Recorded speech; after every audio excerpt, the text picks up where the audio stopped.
ישראל היקרים, כוחות חמאס פלשו הבוקר לשטח ישראל בבוקרו של יום חג, שבת, ורצחו אזרחים תמימים, ילדים וקשישים. החמאס פתח במלחמה אכזרית ומרושעת.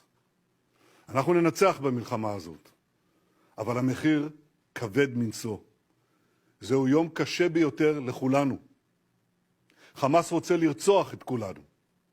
זה אויב שרוצח ילדים ואימהות בבתים שלהם, במיטות שלהם. אויב שחוטף קשישים, ילדים, נערות.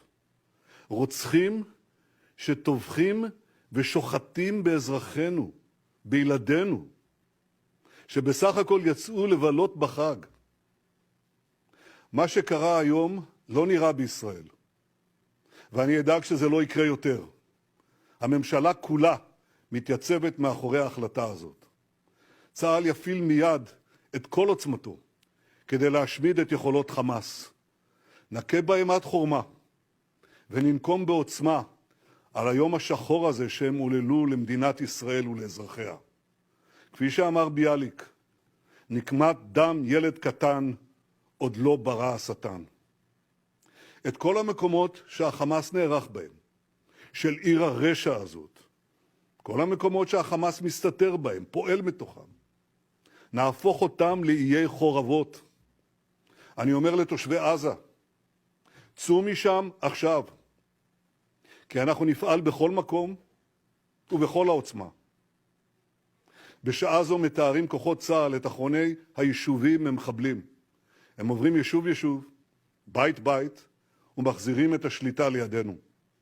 אני שולח חיבוק ותנחומים מעומק הלב למשפחות השכולות שיקיריהן נרצחו היום בדם קר ובאכזריות אין קץ.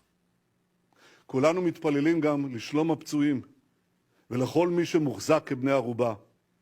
אני אומר לחמאס, אתם אחראים לשלומם. ישראל תבוא חשבון עם כל מי שיפגע בשערה אחת מראשם. אני פונה מכאן לתושבי הדרום. כולנו ניצבים לצדכם. כולנו גאים בכם, שעמדתם בגבורה, שנלחמתם. לחיילי צה"ל האהובים שלנו, לשוטרים, לאנשי הביטחון, זכרו שאתם ממשיכים את שושלת הגיבורים של עם ישראל, של יהושע בן נון, יהודה המכבי, גיבורי תש"ח, גיבורי כל מלחמות ישראל. אתם נלחמים עכשיו למען הבית של כולנו, למען העתיד של כולנו. כולנו איתכם, כולנו אוהבים אתכם, כולנו מצדיעים לכם. לצוותי הרפואה וההצלה ולמתנדבים הרבים שהתייצבו היום בעוצמה בשורה ארוכה של מקומות, עם ישראל מצדיע לכם. בכוח הרוח שלכם אנחנו נגבר על אויבינו. שוחחתי היום לפני שעות אחדות עם הנשיא ביידן ועם מנהיגי מדינות העולם כדי להבטיח את חופש הפעולה של ישראל להמשך המערכה. אני מודה לנשיא ביידן על דבריו הברורים והחזקים.